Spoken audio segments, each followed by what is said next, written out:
પોરબંદરના આકાશમાં આજે ભારે ચકચાર મચી ગઈ. એરપોર્ટ પાછળ આવેલા ધર્મપુર નજીક ઇન્ડિયન નેવીનું એક અનમેન આર્મેન વ્હીકલ એટલે કે યુએવી ક્રેશ થયું છે.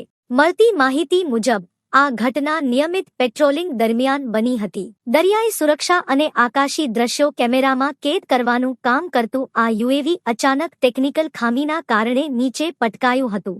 ધર્મપુર વિસ્તારના લોકોએ પહેલા મોટો અવાજ સાંભળ્યો અને પછી ધુમાડાના ગોટા દેખાયા. ત્યારબાદ ઘટના સ્થળે નેવીના અધિકારીઓ અને સુરક્ષા દળો તાત્કાલિક પહોંચી ગયા હતા અને સમગ્ર વિસ્તારને કોર્ડન કરી દેવામાં આવ્યો છે. આ યુએવી માનવરહિત હતું એટલે કોઈ જાનહાનિના સમાચાર નથી. આ પ્રકારના ડ્રોનનો ઉપયોગ મુખ્યત્વે દરિયાઈ સીમા પર નજર રાખવા અને આકાશી સર્વેલન્સ માટે થાય છે.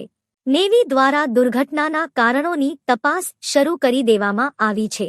ક્રેશ થયેલા યુએવીના ભંગારને કબજામાં લઈને તપાસ કરવામાં આવશે.